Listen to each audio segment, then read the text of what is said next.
Jamais. Bonsoir à tous, soyez les bienvenus sur Planète Locale, l'émission de BFM Marseille-Provence consacrée à l'actualité écologique dans notre département. Aujourd'hui, nous recevons le fondateur de Météoptime, Gaëtan Monary. Bonsoir. Bonsoir à tous. Vous allez nous parler de votre entreprise et vous revenez de Las Vegas où vous avez participé au CES, le grand salon de l'innovation. Vous allez tout nous dire dans un instant. Rémi du Média Gomet à mes côtés comme chaque lundi. Bonsoir. Rémi, on commence avec toi. Tu vas nous présenter l'actualité de la semaine.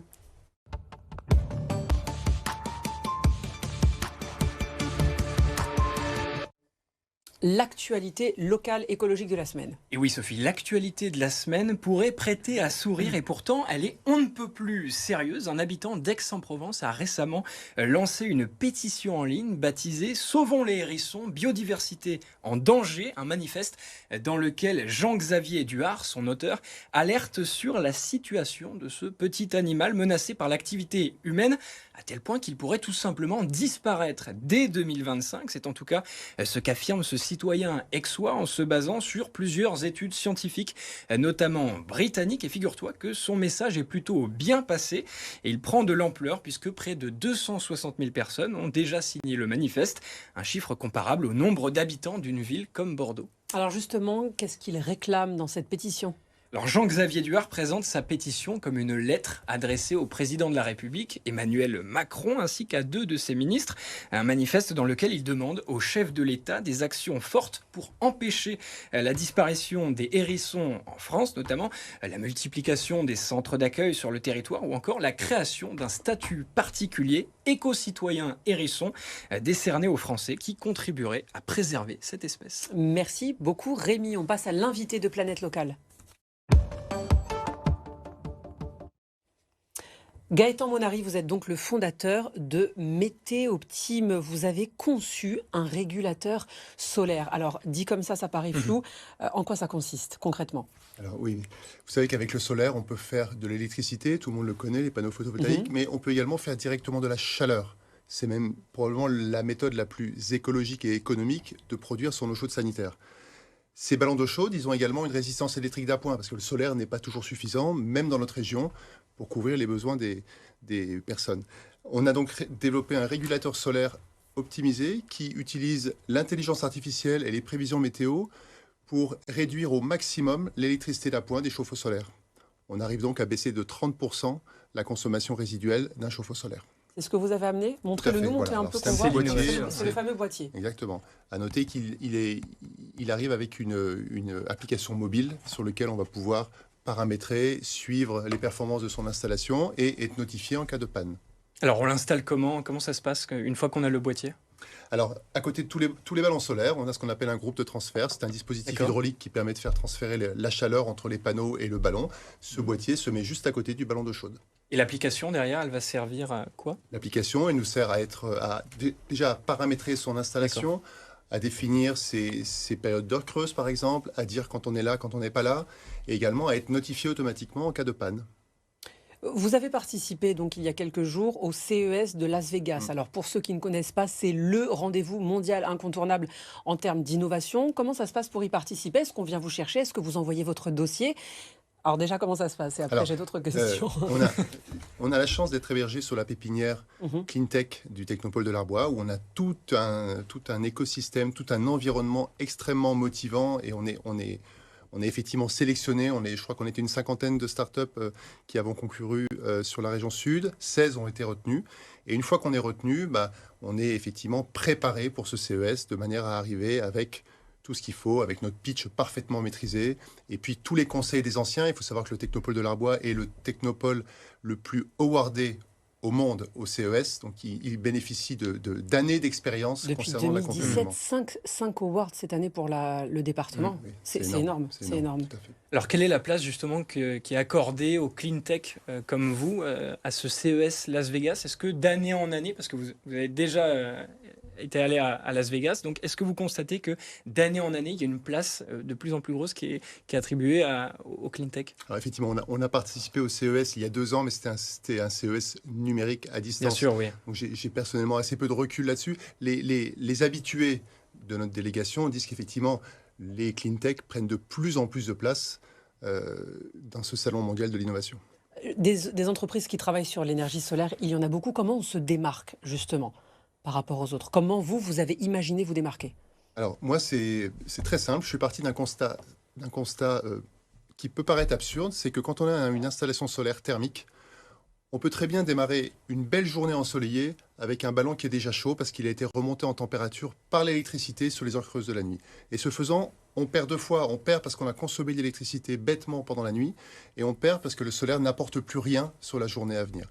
Je suis vraiment parti d'un constat, je suis bricoleur, j'ai installé mes propres panneaux chez moi, je suis parti de ce manque-là et puis voilà, j'ai eu l'idée de me lancer. Alors ce boîtier aujourd'hui, est-ce qu'il est disponible? Quelles sont les étapes là dans votre entreprise? Alors, on en a une vingtaine d'exemplaires, D'accord, dont 10 sont installés déjà chez des clients, d'accord. et on lance le processus d'industrialisation. Maintenant, il faut qu'on passe à une série de 100, ce qui est notre prochain Donc objectif. c'est une expérimentation là pour l'instant. Oh, ça va plus loin que ça. Non, non, les boîtiers sont fonctionnels. D'accord. Maintenant, on n'est pas encore dans la production série. Quel est le prix du boîtier?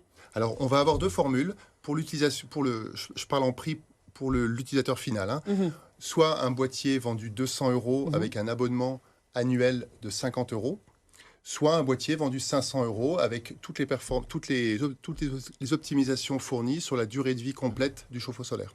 Du coup, ça ne concerne les personnes seulement qui sont déjà équipées en panneaux solaires. Alors, principalement, non. On va d'abord viser les personnes qui vont s'équiper de panneaux solaires, puisque notre circuit de distribution va constituer à vendre notre produit aux fabricants de matériel qui vont ensuite le diffuser et l'installer sur toutes les nouvelles installations. Mais vous avez raison, on pourrait très bien faire ce qu'on appelle du rétrofit, c'est-à-dire remplacer les anciennes régulations solaires par celles-ci. Alors est-ce qu'on peut dire que vous êtes en quelque sorte dépendant du parc solaire français? Parce que s'il n'y a pas les installations ou que les gens n'ont pas forcément envie de se lancer dans des projets solaires. Mais effectivement, notre produit est entièrement dépendant de la croissance du marché Donc solaire français. c'est un Maintenant, pari sur l'avenir quand même. quand je vois les enjeux actuels et quand je vois le faible taux de pénétration encore du solaire dans notre beau pays, je me dis que c'est un risque que je suis prêt à prendre, effectivement, de dépendre que du marché solaire. Pour terminer, une question un peu plus générale. Que vous inspire la crise actuelle de l'énergie avec les prix qui ne cessent d'augmenter à la fois pour les particuliers, pour les entreprises? On montre pas mal de reportages sur notre antenne de commerçants qui vont devoir fermer car ils n'arrivent plus à payer leurs factures énergétiques. Que vous inspire tout ça, vous qui êtes un professionnel justement de l'énergie? Alors ça, effectivement, c'est dramatique pour beaucoup de particuliers et beaucoup de professionnels. Après, j'ai toujours tendance à voir aussi le verre à moitié plein en me disant que c'est enfin le contexte qui va permettre au solaire de se déployer massivement. Le solaire et toutes les énergies renouvelables, attention, hein. Mais oui, il faut qu'on utilise ça comme une opportunité. Et lorsqu'on est simplement citoyen, justement, qu'on n'a pas accès parce qu'on vit dans un immeuble où il n'y a pas de panneaux solaires, est-ce que vous auriez un conseil à donner à ceux qui nous regardent? Aujourd'hui, les moyens ne sont pas mis à disposition, ils sont mis à disposition, mais sous certains critères, finalement. Alors effectivement, le fait de ne pas avoir sa propre maison, ça peut limiter, mais il y a quand même des solutions qui existent, hein. Je pense en particulier à une société qui s'appelle Quantia au Technopole, qui a développé un chauffe-eau, enfin une manière de récupérer les calories sur sa douche. Ça, on peut très bien le mettre en service dans un appartement sans avoir accès ni au solaire ni à l'éolien. Donc il y a des solutions qui existent. Est-ce qu'il ne faudrait pas s'adresser aux syndics aussi d'immeubles? Tout à fait, oui. Bah, on va essayer d'aborder ce marché-là par les syndics, effectivement. C'est une manière de proposer des logements avec des charges extrêmement réduites. Et vous reviendrez en parler évidemment quand tout ça sera davantage déployé. Merci beaucoup Gaëtan Monari, fondateur de Météo Optime, d'avoir été l'invité de Planète Locale. Rémi, l'objet de la semaine.